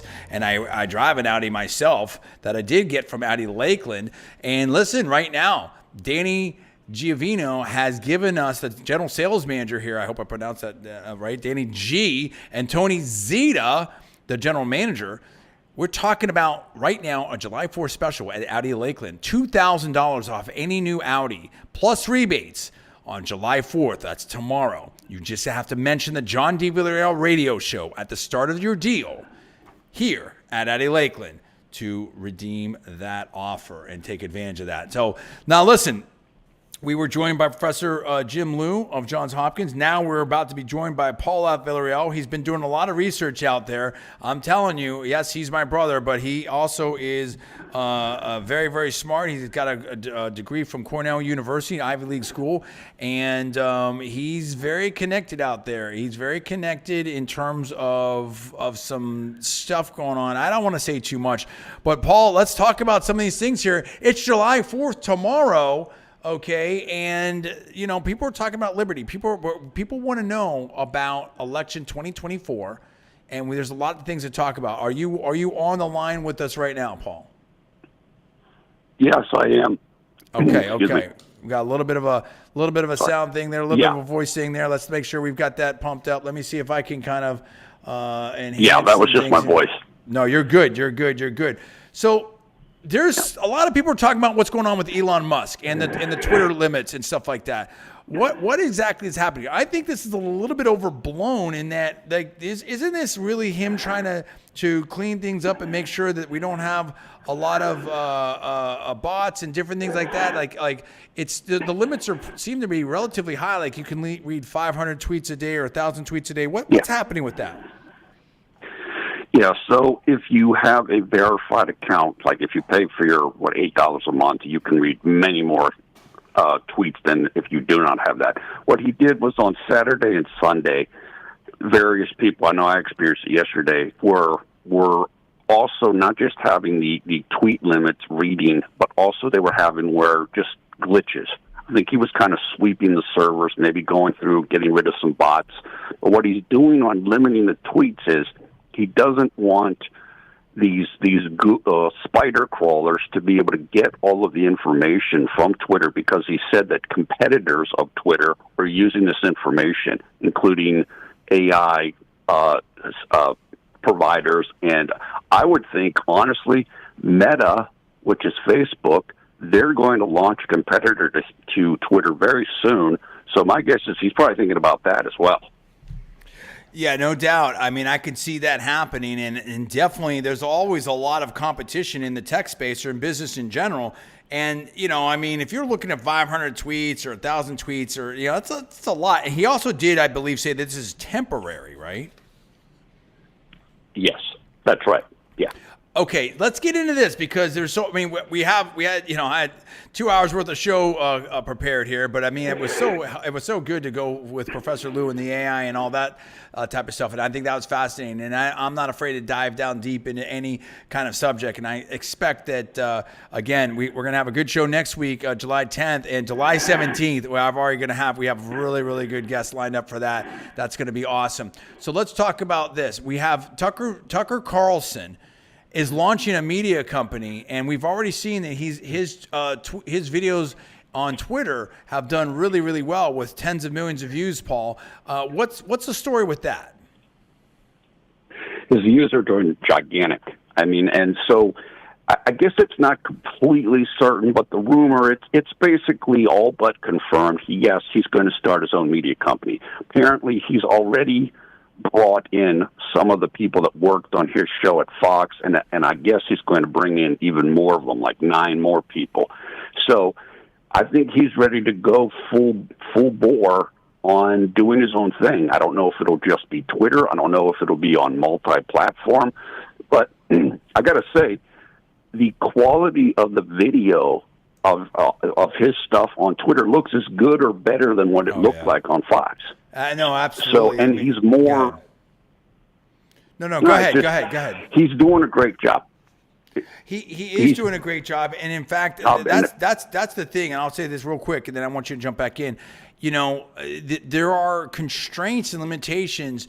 Like, of course, if you watch like the Super Bowl, Monday Night Football, whatever, it looks really, really good.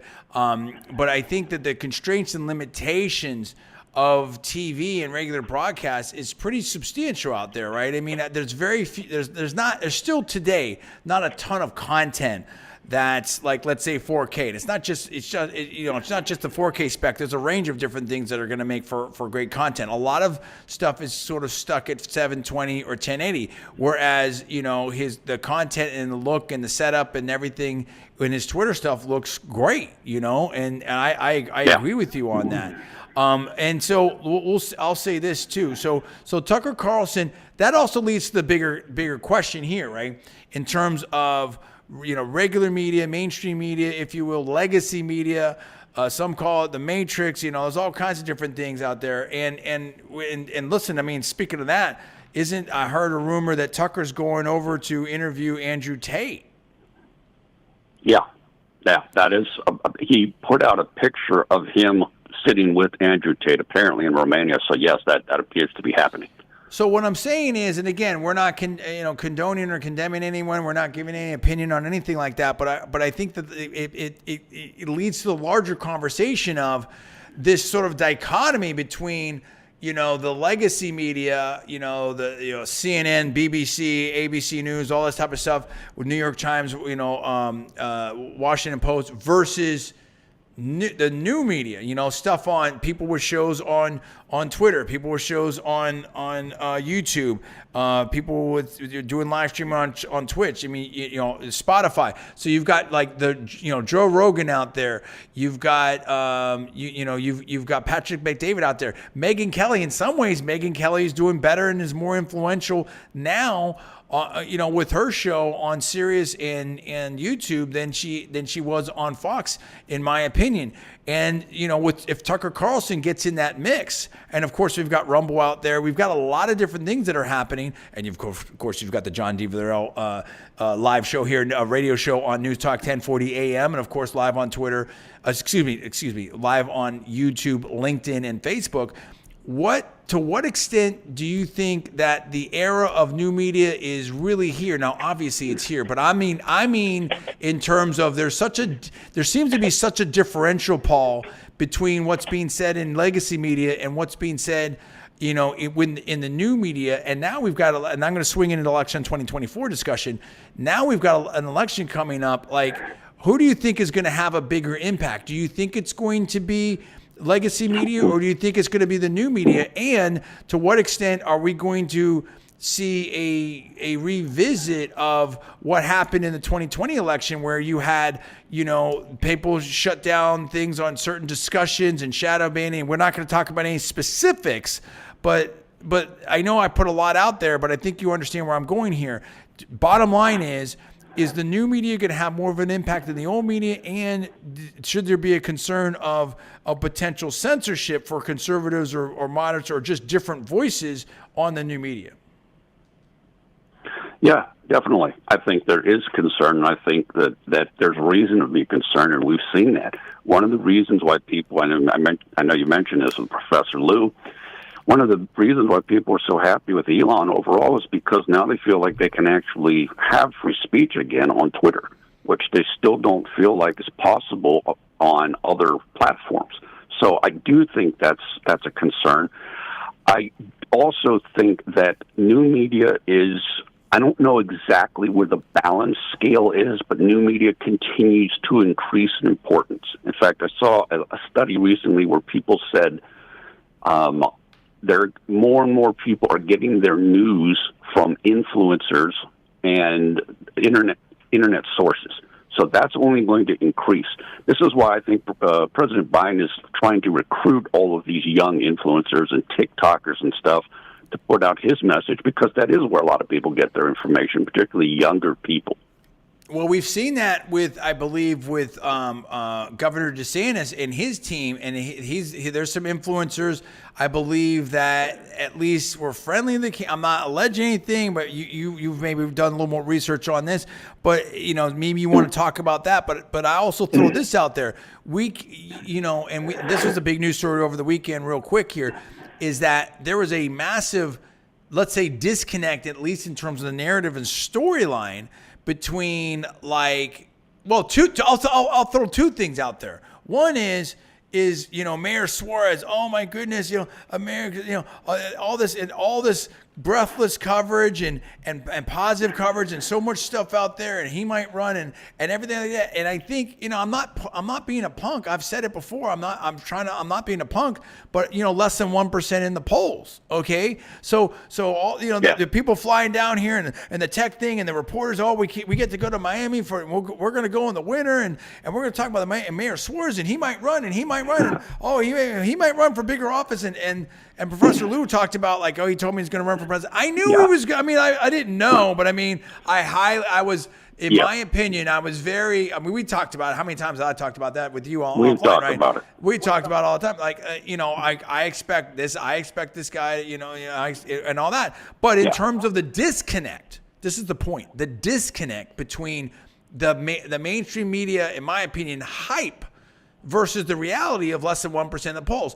Now you flip that around and you say, look at what the mainstream media is saying about Trump, and he can't win, and maybe his candidacy is damaged, and maybe he's going to be hurt in the general, and all these things, and electability, and then you just had this rally in North Carolina, South Carolina. You had this rally in North Carolina or South Carolina. I don't know. You'll tell me. In one of the Carolinas, that was so massive. The overflow was way bigger than any other candidate is getting. I mean, I've heard numbers as high as 50,000, and the press doesn't even know what to say about this. And you had Fox News that wasn't even covering some of these events by President Trump, but they were covering live events by Governor DeSantis. Paul, the disconnect between the mainstream media and the online media or alternative media is, and even in radio, of course, is huge, don't you think? It's gigantic, because I think more of the mainstream media, the old media, wants to push a story or narrative more than necessarily reflecting what's actually happening. And it's a good point that you point out with Trump. The rally for Trump was in South Carolina, near Greenville, South Carolina, and apparently at least 50,000 people were there. That's according to police that were on scene, like the police chief or whatever. And it was ridiculously huge. I mean, just looking, I saw scenes from shots from the top, aerial shots, and it was unbelievable. That's, as far as I know, that's the largest campaign rally he's ever had. And so we're not even in the general election right now. We're in the primary season. But apparently people came from all over, from Texas, Iowa, all over the place to see this. And it just shows you, in my opinion, people they're hungering for what his message is. And like you said, that's not necessarily what the media is wants to talk about, but it's where a lot of the people are. So it was unbelievable. And here's I appreciate that. And here's the thing. I'm not even talking about it's not whether you like President Trump or not, whether you're with MAGA policies or not, wherever you are in on that. Let's set that aside for a second, right? That doesn't even matter at this point for this discussion. It doesn't even matter. It's about this. There is such a massive disconnect. How can you have someone that's quote unquote not electable or whatever, or you have all these other candidates that come in the race? I mean, who thinks they can win? And then you have someone like President Trump, who maybe the coverage isn't as great of President Trump now as it was before, and he has this massive rally. I mean, they were booing Senator Lindsey Graham off the stage allegedly in one of these things. And I mean, the amount of support that President Trump has. Again, it's not about Trump or not Trump. It's not about the politics. It's about it seems to be a difference between what's being said in some of the mainstream media outlets and what the reality is on the ground. But we'll come back to that in a second. I do want to say this. This show is sponsored, John D. Villarreal show is sponsored by Audi Lakeland. We do love the Four Rings, and we do love Audi and Audi Lakeland. And right now, July 4th is tomorrow. As of the date of this show, this is right now July 3rd that we're doing this. And I got this from the general sales manager, Danny, that he's going to do on July 4th, $2,000 off any new Audi plus rebates if you mention the John D. Villarreal radio show at the start of the deal. You come on over here right off of I-4, right in between Tampa and Orlando is Audi Lakeland. You can come on over here and get yourself a beautiful luxury Audi vehicle, and you can take advantage of that offer tomorrow, July 4th, for $2,000 off any new Audi plus rebates if you just mention the John D. Villarreal radio show at the start of your deal. And there's a lot of stuff here. I mean, the people here are really, really great, Paul. I mean, you've got, Nick, and you've got Dennis, you've got, Tony Zita, the general manager. He's phenomenal, one of the best in the business, and he's really very, very involved. Danny, all these, the managers, Vito, Fred, say hi to you, talk to you. We've got refreshments here. We've got some tea here. We've got water. The whole situation. Hey, have yourself some fun. Enjoy the holiday. Enjoy freedom and liberty, and get yourself a new Audi at Audi Lakeland. Okay, so listen, Paul, where are we at now? You've got stuff going on in France. You've got stuff going on with the rally. You've got people, Tucker Carlson. I mean, we're going to talk about some other things. I want to talk about the flying cars and the electric stuff here in a second as we wind down. But we don't have much time left here. But very quickly here, we've got about maybe 7-8 minutes left.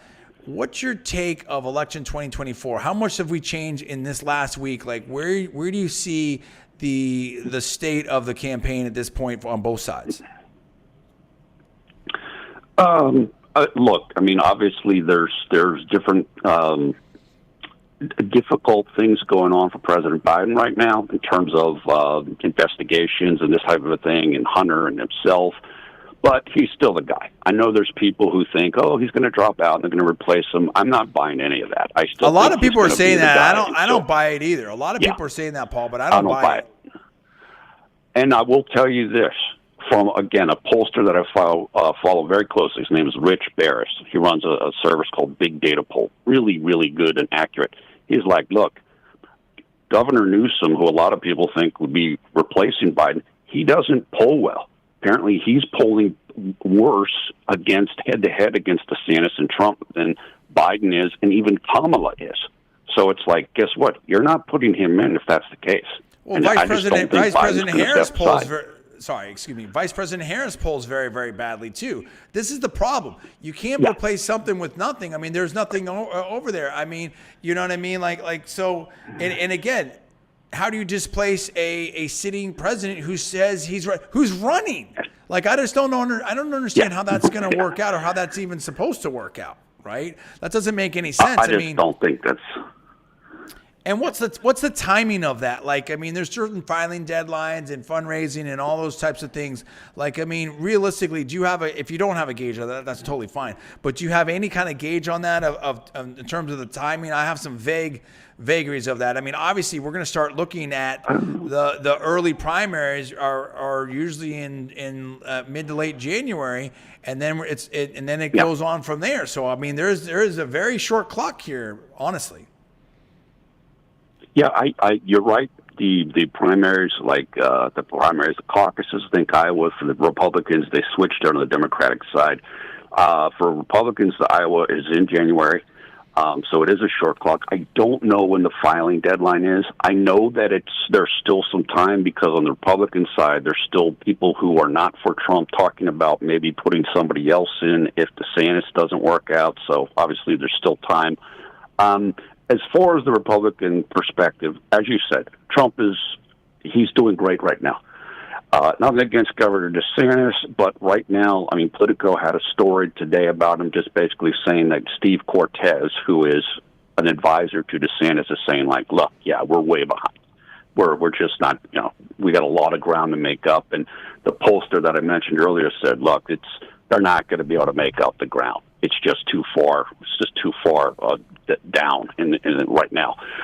I think as far as a projection of a potential Trump versus Biden matchup right now, I think it's fairly even. I think Trump is ahead, but I do think that, some of this indictment and this and that has hurt him some, maybe with some independents or some moderates, the type of people that we know and family that it might affect.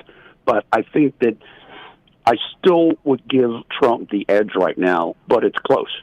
Biden has that kind of, comfortable grandfather, uncle thing, and people just feel okay with him, and that he gets a pass where other people might not get a pass. Well, and it's hard to beat a sitting president, and that's the other thing too. But I think there's a couple of X factors there.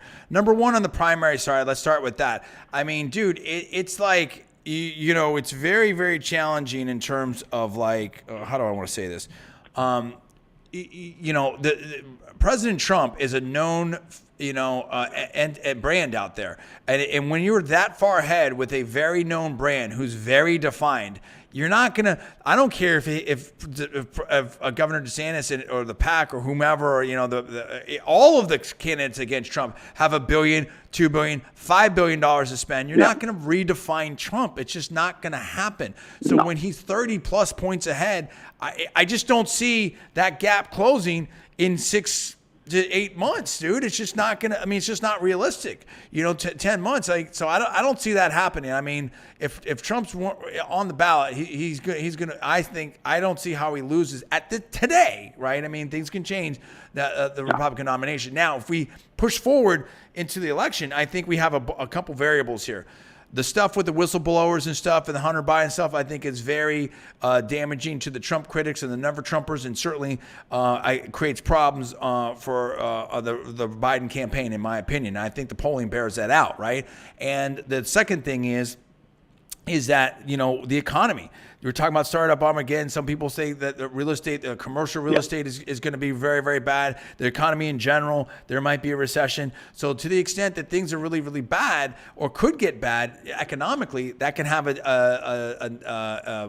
negative impact on the party in charge, which in this case are the Democrats with President Biden. The third thing is that people talk about Biden and fitness for office, whatever we want to call it. Does that get better or worse a year from now?